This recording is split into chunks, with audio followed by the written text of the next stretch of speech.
Hello and welcome back to the Coffin Lounge podcast. I'm your host, VampireKitten, and today I have my special guest, Beau Luellen. Hello, how are you? Doing real good, BK. How's your day going? It's doing pretty good actually. It's a little crazy. It's been hot, so hot, like unbelievably hot. But other than that, it's been good. Life's been pretty great lately. So, how about yours? How about what's going on with you? Yeah, the heat is a great reason to be a creature of the night, right? For It's sure. you just melt. I've been walking on lunch break since I moved to this great new state that I'm in, and just by the time you get back, you're in a puddle. And I can't wait for October so that way the Halloween can bring some fall weather. Yeah. So tell us a little bit about what it is that you do. I started out writing during the pandemic really seriously. So I work in a telecommunications arm of Verizon, and they basically just said, stay at home. The world's ending. Zombies are coming back. We're all going to die. It You was can't date. really You can't get dramatic. laid. You can't breathe within 5 feet of one another. It was and I'm just sitting there white knuckling it, going, I'm an introvert. I've been training for this all my life. I got this. And so the inner goth took over, and I had been a really horrible writer up until that time. And I started taking classes and learning how to do the 3 act structure and learning the ins and out of being a horror writer. And I had this passion for vampires. So I wanted a very unique take on vampires. So book 1 of 10 kind of set up the vampire angle, and I used the African folklorish vampire, and which was a huge um, division away from normal Anglo-Saxon vampires, which is um, they stalk into a baby's crib, and they actually take the baby's life by draining them of blood, and then they take the body out of the grave and they train them up to be vampires themselves. And it was a fantastic exploration into that, and I really enjoyed it. And I'm a madman, so I wrote 9 novels during the pandemic in 1 year, and I don't think I saw a vagina for like a year and 3 months. It was crazy. And once I got out of whenever they said, "Hey, everyone can come out of your doom shelter. There's no plague bats that are coming to get you." Uh, like I kind of looked around at the atmosphere of writing, and it had become oversaturated. So I didn't have a publisher. I was self-published, and I just kind of stored it up, and I started working on my carpentry, and I was really happy with that. I made vampire hunting kits, no offense. I made None taken. all kinds of Viking items because I was and am a follower of Loki and Odin, and hence uh, the long hairish stuff. And I just had fun with that. And then one day, my best friend, who's my manager, we got we got approached on a Netflix deal for the books, and it fell through. But during the process, my manager was like, "Hey, dork, why don't we just like do it anyway, but do it in an audiobook or an audio drama?" And so I got in touch with some of the people that had been diehard fans of the book series. And I was like, "Do you want to be an unpaid voice actor? And if we get popular, I'll pay you." Sounds And great. that was exactly what they said. And turns out these lovelies had been drama students when they were in school, and they had raised kids, and they were like, I'm tired of being an adult. I now want to be like, I want to go back and do this. And it was just the greatest. And now, because of that, I have actual publishers coming after me to take the books and publish them again. And I'm waiting on, it's really weird to have people say, hey, we want you to send your manuscript to this, instead of you begging publishers like, hey, will you listen to this? Mm-hmm. It's a different experience. Well, first of all, congratulations. That's really exciting because that's Thank you. hard. That's hard to do. Yep. Second of all, COVID changed our climate, and a lot of artists spent a lot of time making art during COVID. So I knew that once we came out of that, we were going to have so much new music. We were going to have so many new musicals, so many new books, so many new things. And some of it's really great, some of it's really terrible, but we have a lot more than we used to have. And I thought it was really cool. But like the fact that it gave people, like it gave me a lot of time to reflect on my life, and it gave a lot of other people a time to sort of kind of rethink their direction. And I think that's so important because we were not put on this planet to just work and be uncomfortable and unhappy. And I think that's something that people really need to learn. And how to like refine themselves. And it seems to me like you and a lot of other people sort of found their passions and are kind of moving in a completely different direction in their lives that they just didn't expect, all because of this pandemic thing that happened, this once in a lifetime craziness that we all had to survive through. So I think this is really cool. Also, since you were talking about other cultural vampires, I think it's important to note that a lot of vampires in different cultures are very different. Like the Chinese, it's the Shang-Chi, and we have Shang-Chi, and we have so many like really cool sort of vampires that haven't really been touched. I do really love Asian horror because they kind of touch on some really scary things, and a lot of that hasn't been seen by American audiences. So I think it's interesting that you chose African vampires of all things. I'm sorry, I don't know their proper name. What are their proper names? Do you have that? Oh gosh, I don't, off the top of my head, I cannot remember their name. But to go on what you said, when I was doing the delve into trying to figure out the different folklorish versions of vampires, there's in my faith, there's an Icelandic vampire called a Druger. Oh yeah. Oh my God, it's so freaking cool. Can I cuss on this show? Yes, you can. You can totally cuss on the show. I do They're it all so the time. fucking cool. They're so fucking cool. So these badasses die, and then they stay in their coffins, and their spirit rises up, and they find people that have lust for money, and they haunt them, and they make that greed intensify, and they're psychic vampires that feed off that energy of lust. Totally dope. There's so many different types. When I was ghost hunting in Oklahoma in like, I want to say that it was 2002, we came upon a grave that had been dug from the inside out, and we nicknamed it the Vampire's Graveyard. A grave because it had this softball like hole that went all the way down to the grave, to the coffin, and you could see with a flashlight the red velvet. So the top of the coffin had been punched through in some way.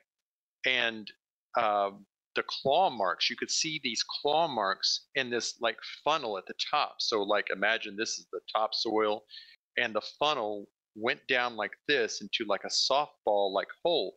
And you could see these finger marks. And I mean, it's at the Bible Belt. So half the team is still Christians at the time that I was on. So I'm sure they were panicking. oh my God, their nipples were lactating with fear. Like they didn't know what the fuck to do, right? So I'm looking around this thing, and I'm just like logically kind of stepping through it. I was like, because the grave was from the 50s. And it's like, okay, so hoax time.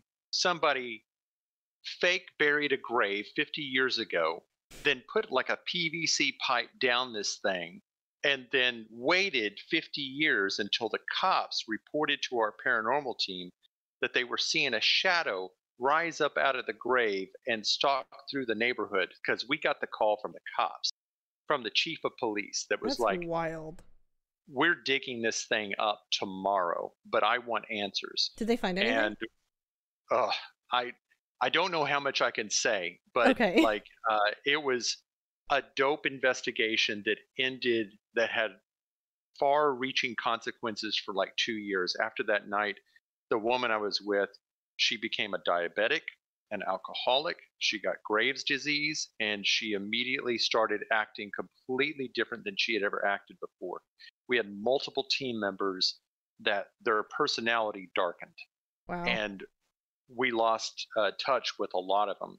That woman I was with, we weren't together 2 months later, and she just, her appetites just went crazy for no reason. She showed up pregnant like 1 month later with just some guy that she had met.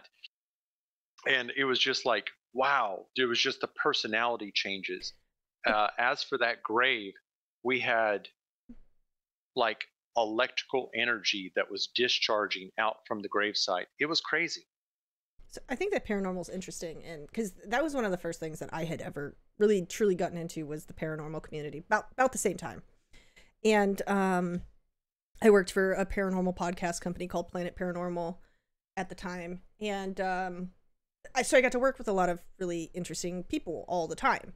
And the stories that I hear from the paranormal community, I'm hoping to have some paranormal guests at some point, but it's kind of hard to believe when we tell each other these stories. But like, if you were there witnessing some of these things, it's even hard for us to believe, because part of what we did as investigators is debunk things.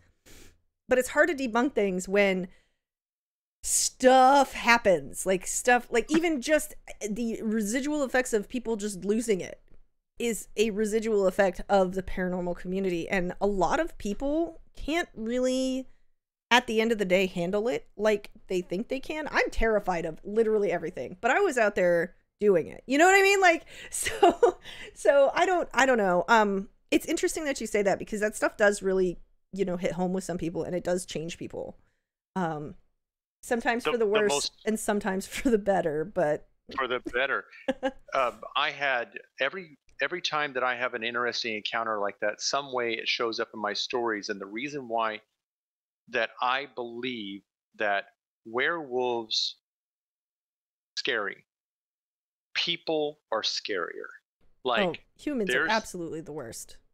The worst. Like, if there was a robot overlord that came, I would be like, where do I sign up? Because you're going to make really logical decisions as I sign the contract of my life away. I went, it took me 8 years, and I finally got a appointment with the exorcist out of Oklahoma that was for all of Oklahoma. And, Catholicism has its challenges, but the cool thing about the meeting is that he was 45 and he looked 65, totally gray. His skin was wrinkled. He looked like he had just came off the beach from Saving Private Ryan. Like, he was in a constant blur. He was putting in some work. Oh my God. And so he was like, it changes your life when you're talking to someone you're performing an exorcist on in town A. Then you immediately get in your car, which is an old beat up car that the church gives you. You putt over, 200 miles to your next appointment. And the demon that was possessing point A picks up the conversation at point B. That's meaning wild. It just continues on. And he's telling me this, and I've been doing it I'm getting goosebumps right now. I'm getting goosebumps thinking about it, because I've done like cleansings and things, but never on that level. Like, that's some stuff. From what I understand, he's dead. Like, oh, wow. the Monsignor that I spoke to, like, he was already like, there's so many stories that he told me, but I used him in the books. Like, those experiences, I put that into the novels. And I think that's a really great way of honoring someone, because he'll live on and be honored by what you've written. I'm sure there's probably like a spin on some things, and it's not 100. Oh yeah. But like, the fact that you have now taken this character that you knew and you've put him into your books, he's gonna live forever.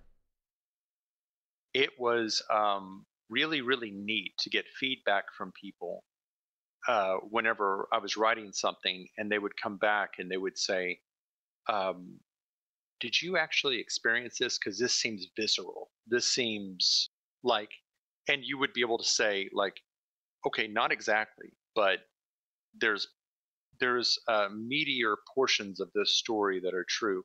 Right. And it's I agree with you. The paranormal community did help kind of form me, much like it did you. But like nowadays, it's so corporate. It's so It's yeah. slap a sticker on it. Used to, in back in the 2000s, early 2000s, you get a worried phone call from some Christian lady that didn't want to tell her preacher something was going on at the house because they would judge her.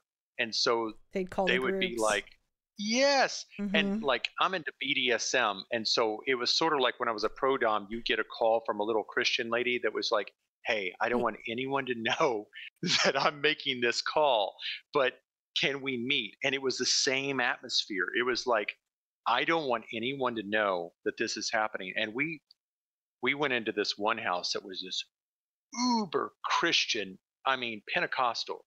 And so we sat down, did the entire investigation, and the only thing we got was this blackened camera strap. I thought it was a camera strap. And the old man, who's in his 60s, is at the sink. The old woman that's our client, she's in a chair. We're doing the reveal and whatever antiquated version of PowerPoint that we had.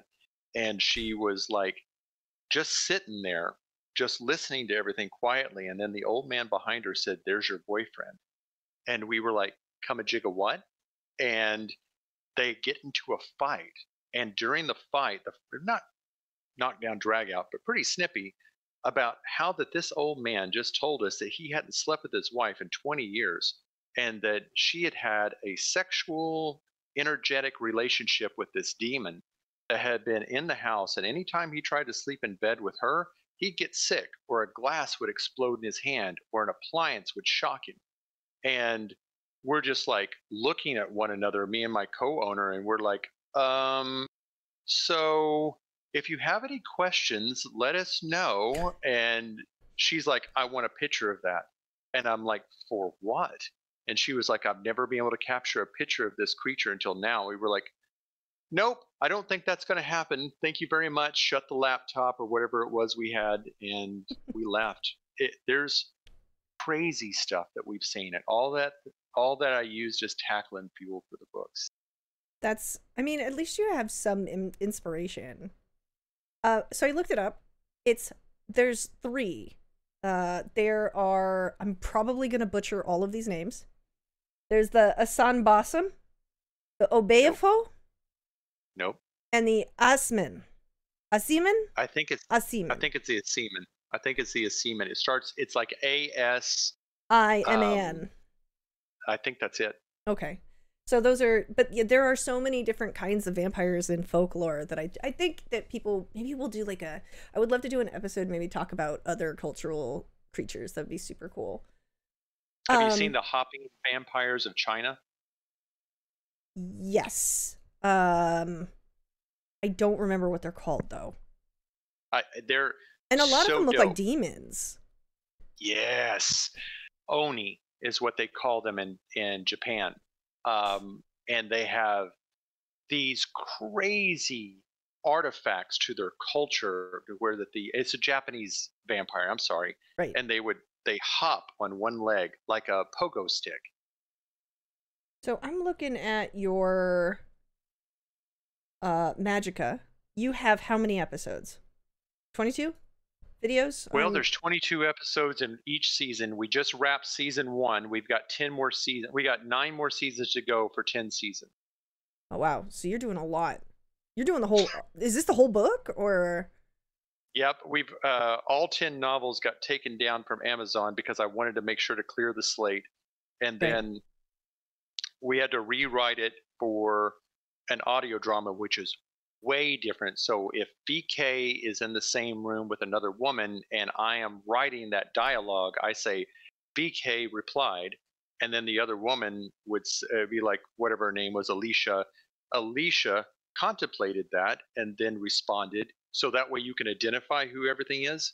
But in an audio book, like you would voice act it, and then another woman would voice act it, and you don't have to label stuff. All the descriptors can be pulled out if you're just talking at another person. So if you took 3 shots at a demon with a silver bullet or something like that, plow, plow, plow, there would be maybe a paragraph describing the sounds and, you know, all that stuff to be able to immerse the character, immerse the reader.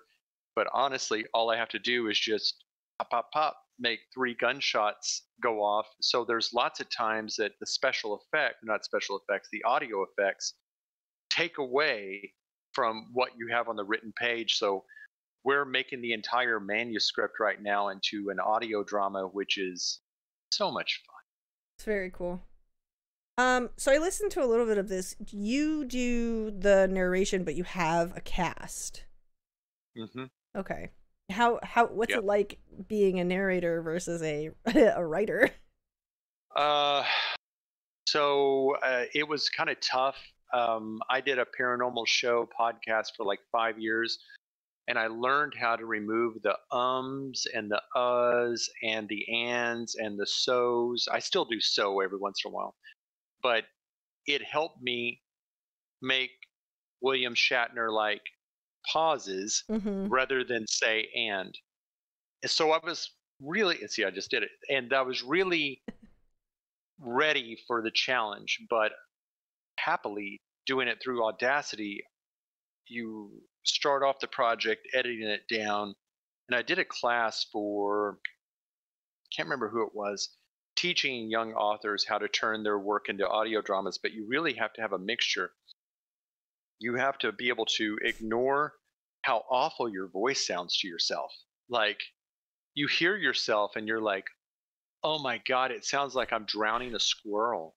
Like, this is bad. Yeah, I feel that a lot. I stream a lot. So when I'm streaming and I can hear myself, I'm like, oh no. But when I'm editing my streams, it's a whole different experience. I think it's just maybe because I'm listening to it after the fact. But then I'm from the West Coast. So when I moved to the East Coast, I lived near New York, and I could hear my own voice and my accent among theirs because they have that heavy New York, New Jersey, Massachusetts like accent, and I didn't have that. So when people talk to me, they're like, "Oh, you're not from here," and I'm like, "No, I'm not. Sorry." Like, so they like knew, and then I started hearing it in myself eventually. So now I can hear myself. I think once you get to the point of where you can hear yourself and you can hear your inflections and your tone and stuff, then you're like, okay, now I know what to do with that. Yep. And one of my cast members, she's from Arkansas, but she's got more of a New Orleans twang to her. And she was doing a lot of work to try to brush that off. And I was like, no. Don't do that. Our story starts in Tulsa. So she made this, she was doing all the female cast members on the first season. So she was writing each one of them down and making notes. And that little badass like made completely different inflections in her tone. Right. I would feed off of her. So like as we were doing a scene together, I would think, oh my God, she's taking this in a completely different way. And I would follow her lead. And that to me was the amazing part. I can now see why actresses and actors don't like line readings from directors, because they want to be told how to perform this. Let me chew on this myself. And that was a tough one. And then I have to make notes for myself. So like the main vampire in my story, his name is Damon Dread. And Damon, as I've said before, he is an African folklore vampire, but in that folklore, they're insectoids. So they transform into a mosquito and back again. So I had to come up with the idea of how he communicates with his hive. Would it be telepathically? Probably. And you know, how long would his offspring last before he got bored of them or they adventured out on their own? So I had to come up with a reasoning why this 2,000-year-old vampire would even, how would he even communicate with the idiotic, uncultured, unknowing humans. Right. So I watched an old episode of Star Trek, the first show with Kirk, and there was a character that was an android that was played by Herman Munster, who was this actor, this bulking actor, Yeah. and he talked like this, and he was deliberate in what he was saying. So the way that I made it was this portrayal that this actor made of this android that was a million years old and no longer knew really how to communicate with humans. I kind of shared that same philosophy with the vampire. So at first my readers were like, wow, Damon Dredd, like, is he, what's wrong with him? Like they didn't know he's a vampire. Like he's elongating his speech, and it's like he's almost having trouble organizing his thoughts and what's going on with him. I'd be like, I'm not telling you shit. And then by the end of the book, when he was revealed, everyone was like, oh, he's almost like an alien now. It's almost like he has, like, he's trying to learn how to communicate again with dogs who are like so simplistic to him. And even in that, it helps me with my heroic points, because sometimes the heroes get away with stuff just because Damon doesn't quite like understand the simplistic nature of their thinking. So they can kind of get away with a few things because he's like, man, I'm thinking like 200 years in advance, and like they're thinking about today. And Right. so why would they risk that? Well, that's what humans do. Every day is carpe diem, like seize the day. And for this vampire, it's about seizing next century. Yeah. Well, that's really cool. So you said there's 10 books in the series? Yep. I think the total count was something like 2,500 pages at the end of it all. And you wrote all this during COVID? Or did you start a little bit before? No, I had actually written the first 3 books before COVID, and then I just washed them away. I was just like, it wasn't good enough. I wasn't talented enough at that point to be able to go back. So I contacted some authors, and I was like, can I pay you to read these chapters and tell me how much I suck, literally, and then show me how you did it? And I got one to do it. And she was like, honey, I love you, but your stories are meandering. And I was like, unmeander me. And she showed me how, and then I went back and revamped, no pun intended, the entire story structure of it. And I developed a staff. Of course, I've named my manager. He helped me with continuity. I had 2 proofreaders. I had an editor. I spent at the end of the project $31,000 getting everything professionally made. And so whenever someone read it, they were like, this was on Stephen King's level of professionalism, the way it was put out. Like there was word variety. You weren't reading the same words several times within a paragraph, which just snaps you out of a story. And I was always learning, and I could not for the life of me figure out how to break into the biz. So after a few revelations, I just was okay with creating my art and realizing that when I make a piece, like I made this table, when I make a piece, I'm going to enjoy it. And if someone else happens to enjoy it with me, so be it. Okay. That's a really great way of kind of looking at art, because you've created art that you enjoy and you want to enjoy, and you hope that others will enjoy it. And I think that's at its bare minimum what artists want anyway, is that they just hope that people are going to enjoy the things that they create. You're an awesome artist. Like on TikTok, back whenever I was on TikTok before my company had me whisked off of it, I would watch your post and you would come up with these absolutely insanely awesome makeup sets. where that you would have different designs, you would have different poses, and that artistic expression, like someone might look at it and say, "Oh, that's cool," and then they swipe up, right? They Mm-hmm. go to the next one. But that's your heart. Like you looked in the mirror and you did the work and you did the effort, you did the research, you figured out different ways of doing things, and you came up with your own style. So at the end of the day, it's the expression of your soul, and you have to figure out how not to get butthurt if someone says, Eh. "Hey, VK, like what's going on with this?" And you're like, "Hey, screw off, man." I mean, how did you get past and I'll tell you how I did it, but how did you get past the critic? How did you get past that? Oh, that's a great question. I know I've got a huge pause there, but that's a great question.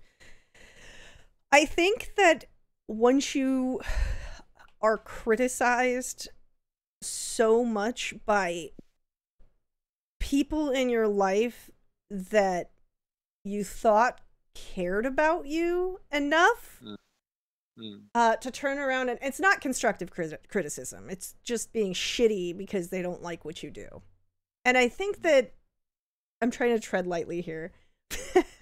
I think that once you are criticized enough by friends or family or people that you love who don't understand what you do as a creator or as a person or as an artist or what have you, you get to the point of going, well, why do I keep downing on myself, like dogging on myself because you, family, don't like what I do, but I enjoy what I do and I love everything about what I do. So what does your opinion matter when all of these hundreds of thousands of millions of people that watch the shit that I do online actually enjoy it? So there's some validity there where you're telling me for years I suck, and all of these other people are like, hey, I actually really genuinely enjoy your... I get really nice notes every once in a while just from people that are just like, hey, you've inspired me to do more, or hey, you've inspired me to grow, or hey, you've inspired me to continue making art.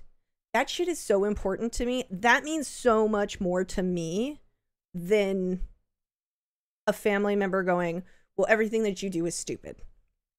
And I think that sort of made me realize and come to the, like, a light bulb sort of clicked on where I'm just like, well, why am I letting these people get to me when I don't let these other people down and I've inspired them?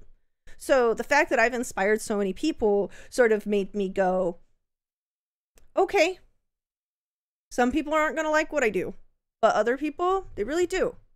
And I think that's kind of how I personally got over it. And that was within recent years. That wasn't even... I think being an artist is so hard because you put yourself under a microscope so much. And your personal growth, once you get to that point, you're just like, now I just want to make art all the time. I just want to create. I just want to... Even if it's not great, I've never been the type of person where I finished a piece and I'm just like, it's not what I wanted. I finish a piece and I go... It's not up to my standard of what I typically like to do, but I did experiment with something new and I stepped outside my box. So you have to give yourself that moment of like, I don't hate this. I just need to get better at it. Mm-hmm. And I think that's really hard for a lot of artists to like kind of grasp because everybody's so critical of their work. I found that I was assigning respect to people that had no connection to the art. I was family members, like you said, general fans. You know, you come at it with this, everyone has a voice and everyone has a right to be heard, and I should look and appreciate whatever they're saying, and I should have the humility to absorb their criticism and actually contemplate it. Fuck that. So it's a difference between motivation and discipline. I didn't write those books because I had motivation. Motivation can be wiped away with a breath. Mm-hmm. Discipline is set in stone. No matter what you say to me or what they say to you, you're going to wake up and find inspiration, the muse, to direct your discipline to do what you need to do. And whenever those people are saying that to you, VK, those are people that are looking to 100% of haters are, haters are 100% of lost potential. They never fulfilled themselves. They Right. never found success. They didn't take risks. They didn't have the artistic vision. They didn't have the discipline to go do it. So misery loves company, and the only way they can do is chop you down at the knees. And if you saw them at the pub and you recognize them as the hater that they were, they wouldn't have the same vitriol towards you because they're behind this effing keyboard, right? Mm-hmm. And I think we have lost great amounts of artistic inclusions and endeavors and artistic talents because they didn't learn that lesson, and they let the haters get to them. They let the family members tell them that they weren't worthy of creating. And for the record, fuck them. And you just kind of move on. That was right? the most eloquently put of what what it's like to be an artist in our society with social media today. I agree with you 100%. It's a tough one. Go ahead. I think being an artist is really hard in general because you not only don't get paid for half of the stuff that you create, you have to find a buyer or a buyer for it, or a place that'll put your stuff on consignment, or even get published, or even get, find a photographer that's willing to shoot it. Like, there's so much that goes, you spend more money than you make as an artist. And artists typically, which this is historically, artists typically don't get recognition until after they're gone. And I think social media has really helped us in a lot of things. And there's some art that I don't personally like. I think it's crazy ridiculous. But other people will buy it for millions of dollars. And art is so subjective in that I know eventually somebody out there will like my stuff. I mean, if it wasn't for COVID, I wouldn't have started creating a lot more, or even come up with this show.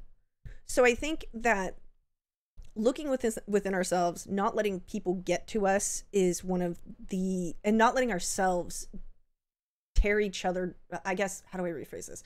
Not tearing ourselves down as artists and going, okay, I'm growing every day. I have to look at the positives instead of the negatives. And I will get better over time if I keep practicing. I think discipline is also a huge factor that people don't consider. I took drumline for 6 years when I was in high school and junior high.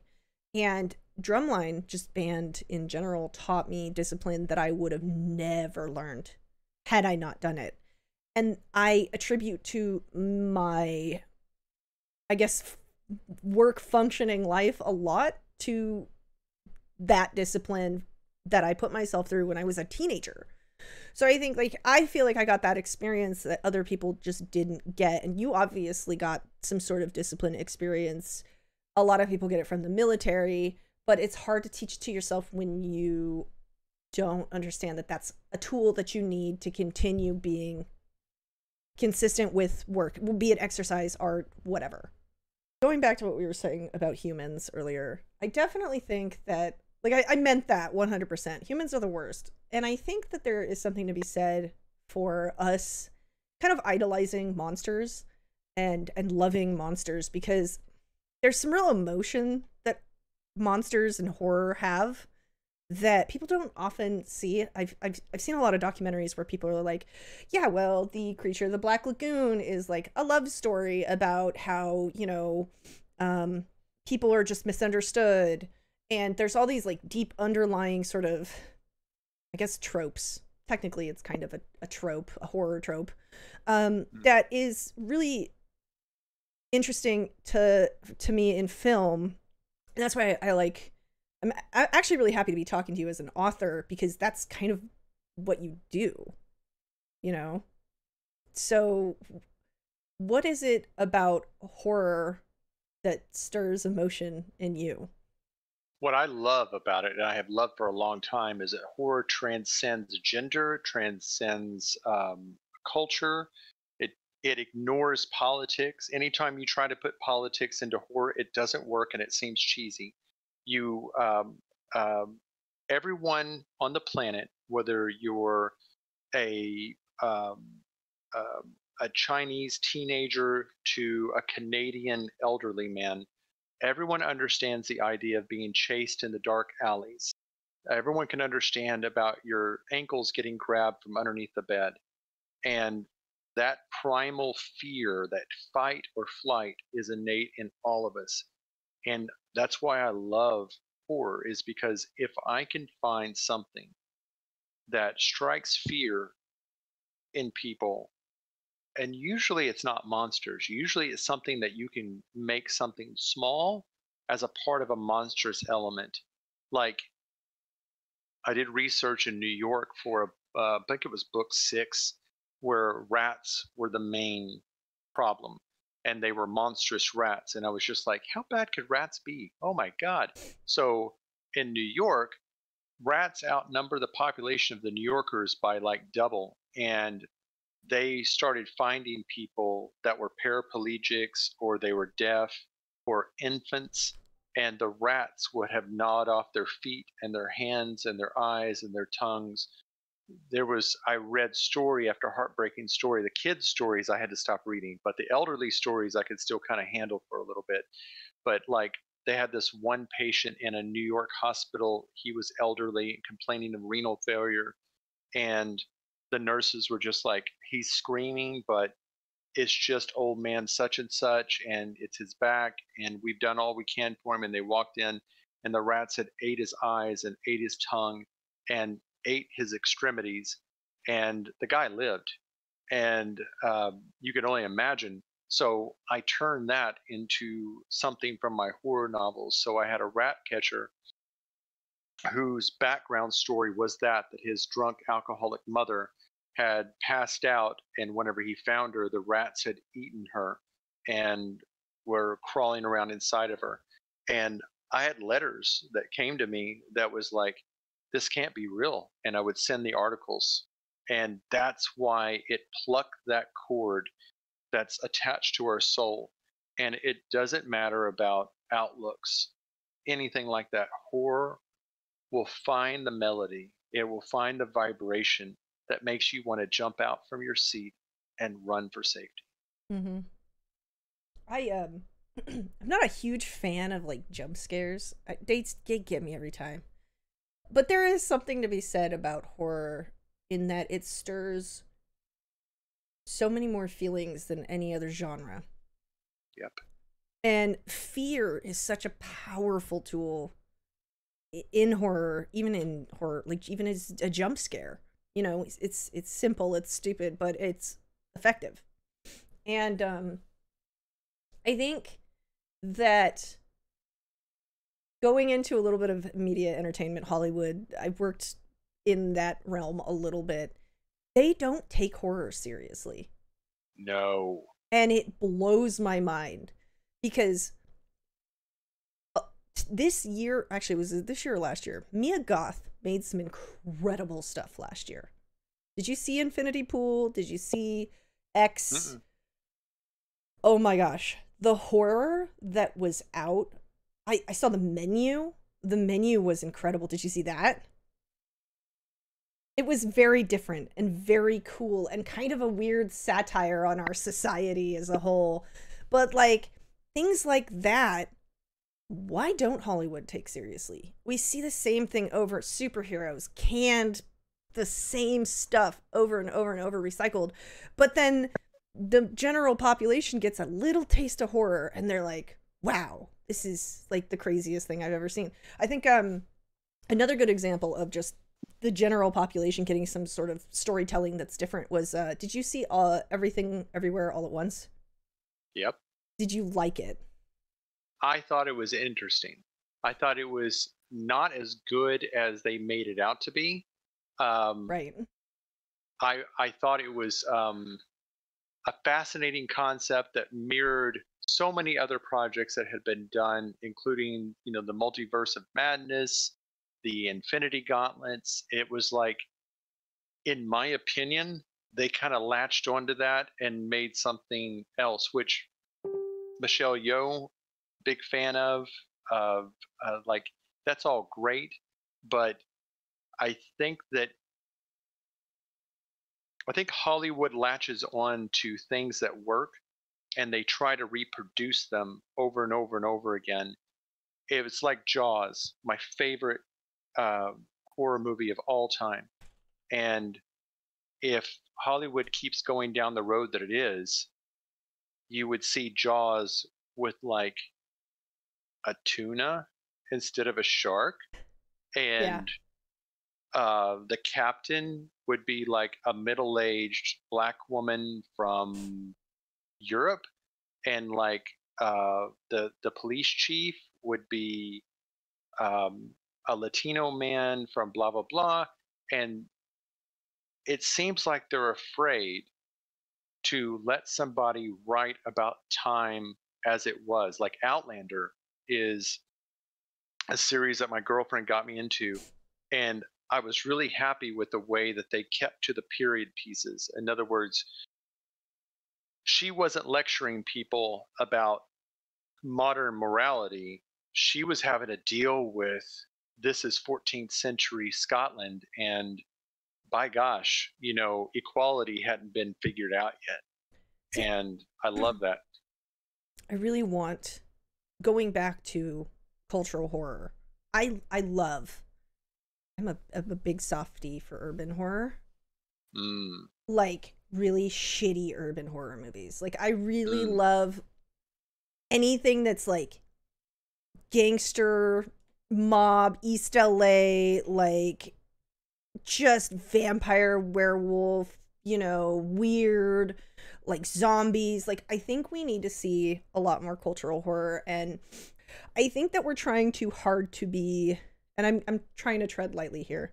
I think we're being too hard to be like PG in our society. Yes. I think we need to go back to our roots and our cultures, and I think that people need to really like reach out into their lore from their culture and make some of those movies. I'm really into folk horror right now because it feels raw and new, even though it's not. It's people are finally starting to realize, like, let's make this story about the Wendigo. Did you see Antlers? Oh yes, and Splinter was another one that was a great little horror movie. I will check it out. It's the best. And then The Ritual. The Ritual is very good. We definitely need more of that. Yes. And then they made a kaiju movie out of Iceland called Troll. Oh, and that is a really good movie. I've seen it so many times. Good. I love Troll. There's so many missed opportunities that people, I think they are scared of taking chances and not modernizing, but making the folklorish monsters what they would be like in modern life, but just remind us, like, hey, these are items like Mother Nature. Like, you're not going to negotiate with a hurricane. You're not going to be able to plead with a tornado. Right. This is coming for you. So I think that a movie that should have probably gotten some sort of recognition last year, since we're on horror, Evil Dead Rise. The makeup and the acting in that film should have at least been nominated. And the sound design. But because we don't take horror seriously, I think Evil Dead Rise was better than all of the movies that people won Academy Awards for. Yep. And I love Jamie Lee Curtis, but I don't think that was her best role. You can say it more bluntly. It was not a great role. It was not a great role. It was fun, but it was not a good role. But it's the same thing that they're trying to do with the modernized Halloween movies. There was so many hits and misses that they had with that. And if they had just rolled it back to the idea of one, I would even go back to having, like, Michael Myers' mom was the original bad guy in the whole setup. Right. And then it turned him into a villain. Me, this is getting personal. So, like, my mother had challenges, and she did the best that she could, but there was a deafening terror that went through that house from age 0 to age 17 when I was emancipated. And I had 2 ways of dealing with that: the never-ending nightmares every night, the terror, the hypervigilance, the hyper terror. I could either succumb to it and swing by a rope by my neck, or I could share my terror with other people. And so I started off by writing D&D campaigns. And 1987 was my first one, and I started really doing it in 92.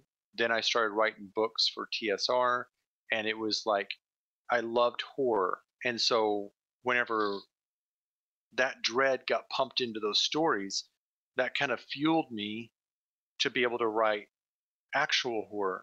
And I think that if you can survive it and you can redirect the energy instead of ignore it, and you can embrace that the demons that live within inside you don't need to be eradicated, because they never can, but if you can make them pay rent, that's dope.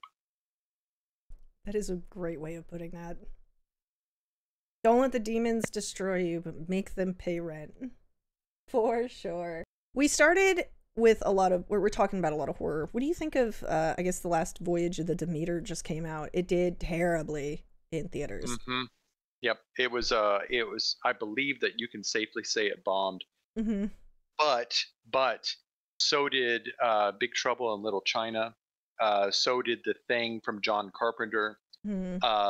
There's a lot of cult classics that are going to be looked back on favorably, and they'll make their money in return. Where they're really going to have a problem is that used to, if you and I, like, if we were friends and we were meeting in a pub, and I'm like, BK, stop what you're doing and go rent The Thing, and like you won't regret it. Like, I would do it. But absolutely. And there's a physical media there, right? So John Carpenter is going to get kickbacks off of that. The studios are going to get bigger kickbacks. Now that we're on in this big streaming service, like, by the time a word of mouth gets to all of us horror fans and we start engaging in it, it won't make its money back. Nope. And it's unfortunate, because then it makes studios go, well, I don't want to make anything like this anymore because it doesn't make any money. Mm-hmm. I know that the strike is going on right now. Did you hear that? I don't really want to get too much into that, but did you hear that they approved? I think I talked about this on another podcast. A24, a really great independent horror film company, was approved to make films during the strike. Really? Yes, highly recommend you look into that, because A24 made things like Swiss Army Man and In Fabric, and some really, really amazing indie horrors with really great writing, things that I feel that people need to go watch. So they got approved because they actually know how to pay their people. And they actually give a shit about their actors and writers and things. So I'm really looking forward to us kind of getting a little bit more indie stuff during the strike, because that means we're probably going to get more horror. Yes, because horror is a good bet.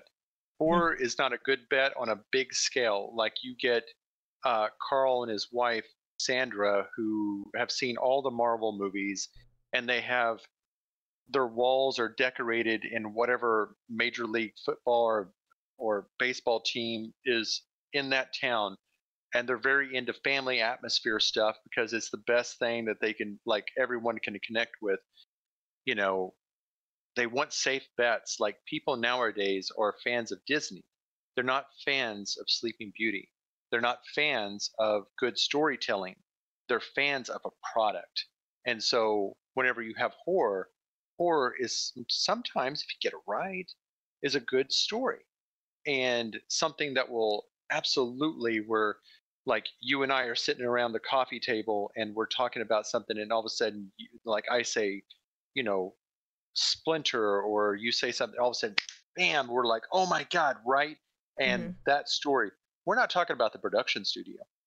We're not talking about the Epcot Center, you know, ride that's been surrounding it, right? Right. It's why the Marvel movies became so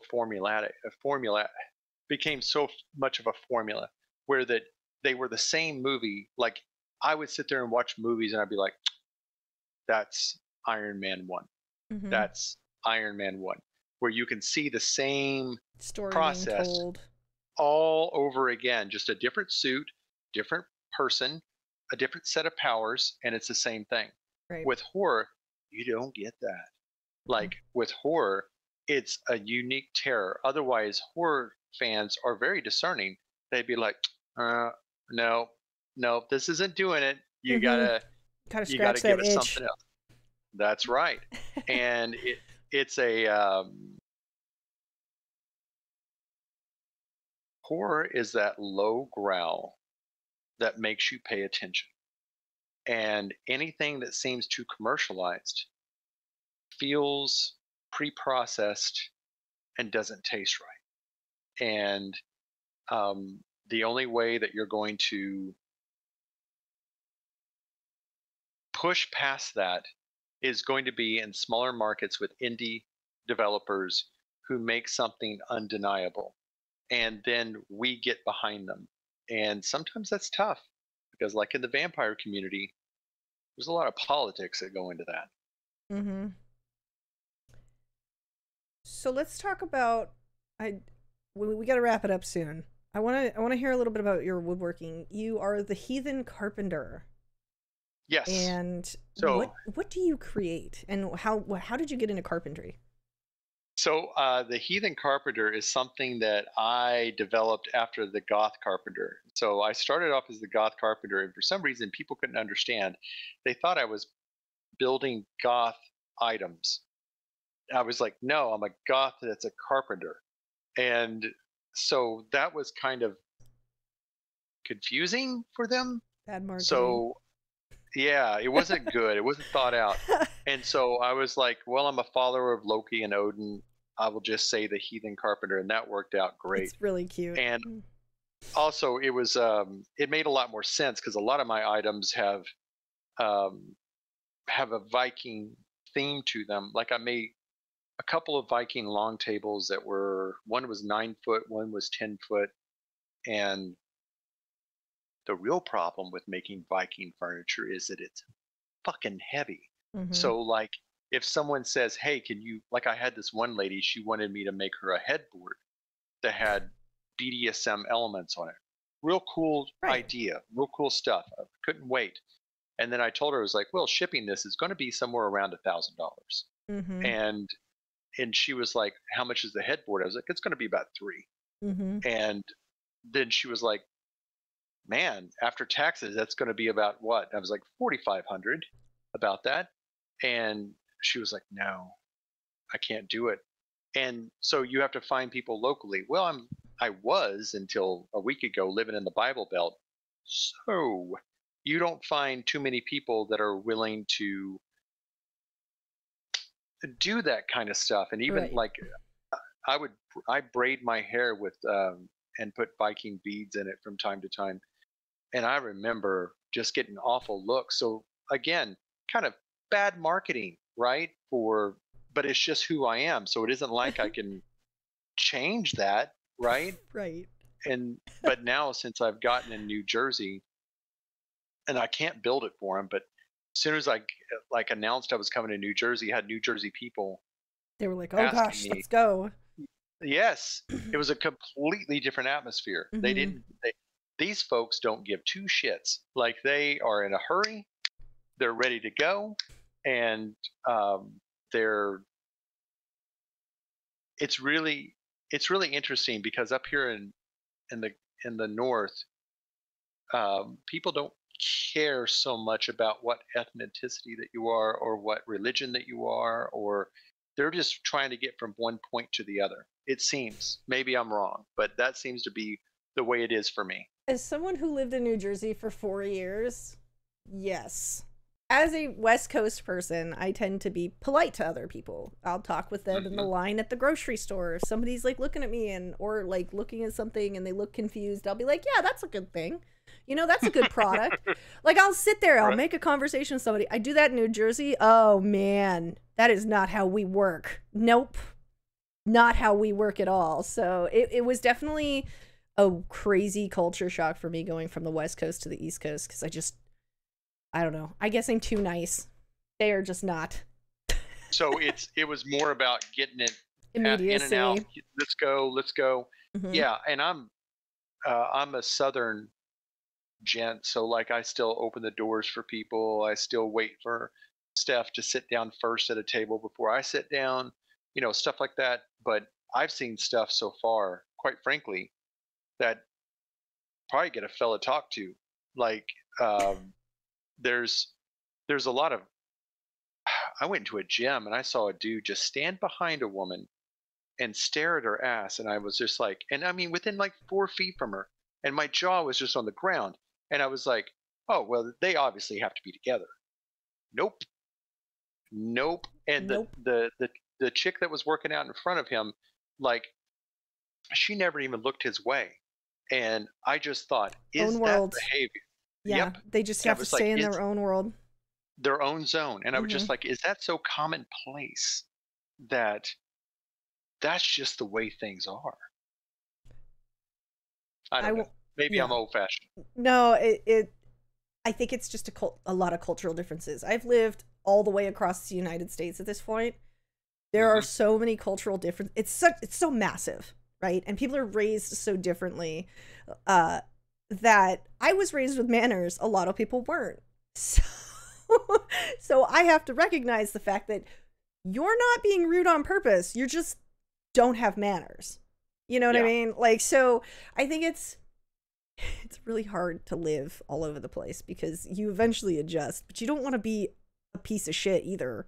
You know, like you still want to be a good person. It's hard. And also our introverted nature can sometimes, like, when I first got here, I was just like, oh, people don't really talk to each other. And they just kind of walk past. Like I went for a walk down the street because, you know, I like to walk at lunch break. And I passed this fella and, hey, how you doing? Straight ahead. Just kept on walking. Nothing. And I was just like, oh, so maybe this would work out. Like, this might be an introvert's paradise. You don't have to talk to anybody. You don't have to say shit. You can just keep on going. Existing around each other. Also existing. I am very happy that I'm here, and we're probably going to wind up buying a house in the area in a year. And then after that, maybe about 4 or 5 years in the area, then we might move somewhere else. And like, the United States is a big place, and there's lots of points on that area that I can go to. And we might end up in Montana. We might end up in Florida. Who knows? But life teaches you where you need to go. You just have to have the boldness to listen, you know? Right. So what did you make when it came to your carpentry? And what was some of your favorite creations, I guess? I made a vanity for my girlfriend that was a nightmare to make. I loved it, but it has a see-through top. I call it the Fairy Fire Vanity. And it has these different colored slats. I sent you a picture of it, and it glows on the underside of the tabletop. So when you open the drawer beneath it, it's got light inside so you can see everything inside. And the soft white of the tabletop glows up on your face. So that way you just don't get lights that create shadows on your chin, but you get lights that are 100% around your face. And that was one of my favorite ones. Man, I made it a remote control, so that way she can walk up to it and hit a remote control and the whole thing comes on. That's very cool. And it was interesting. And then my bed, which is a 250-pound monster that um, has interesting elements on it, if you know what I mean. And Totally. it's got the Viking bulk knot in the center of it, and it is solid. Um, and it's built that way. It's double reinforced on both sides, and it's just made to last a lifetime. And that took me 3 months to build and design and get it done. And once I made it, people started ordering it, and I was like, "Fuck you, no!" Right. Like this took rings off my tree of life.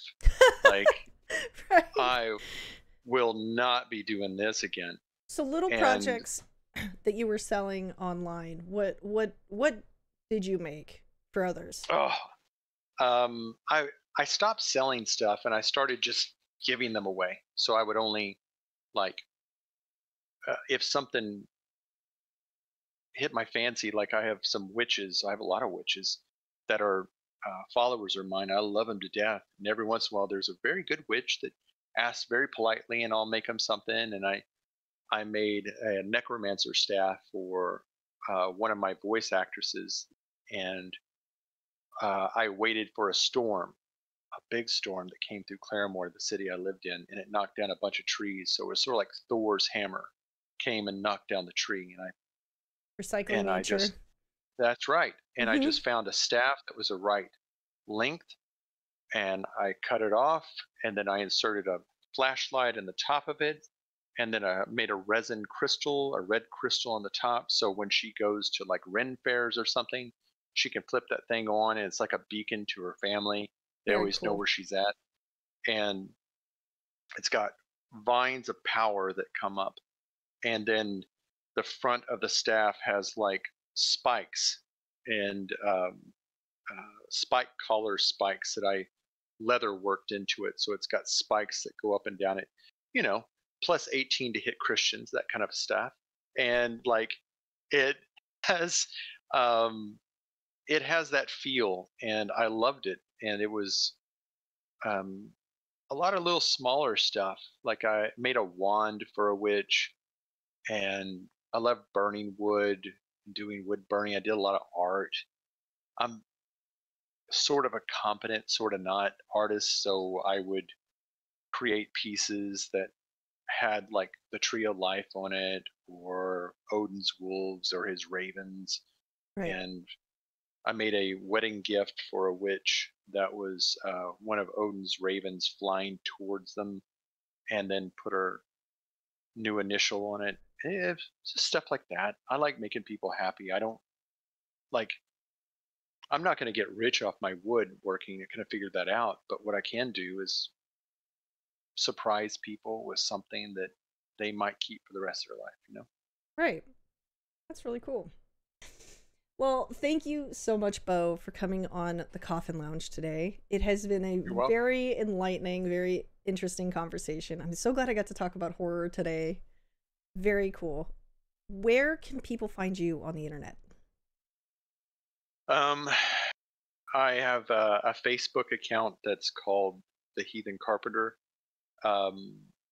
Magicae is another Facebook group, Facebook page that I have, but the audio drama is so new that I think I have like -5 followers on there. It's Magicae is spelled Magicae. It's the Latin version. So it sounds cool, but marketing wise, people are like, what do I type in? So if you go to YouTube and you look up either Bo Luellen or type in Magicae like I spelled that just then, you'll find the audio drama. And we throw up one season at a time. And as we're working on the next season, we upload them per season to the Patreon subscribers. Okay. So once we get an entire season done, then we throw it for free on the YouTube. So the Patreon subscribers are actually one season ahead. And they seem to enjoy that. Yeah. And it still gives the free users the ability to join in. They just have to wait like a normal show for a couple of months for the season to be done. But it's really cool because as seasons continue to collect, more and more voice actors kind of join on, and it's a lot of fun. That's good. Well, I will make sure that they also go in the description for both the Spotify and the YouTube Thank you. links. Thank you so much for joining me on the show today. Today was awesome. Thank you to everybody that has been listening so far. We are available on Spotify, iTunes, and YouTube. If you could like, subscribe, follow, and we will see you on the next one. Thank you so much, everybody. Bye-bye.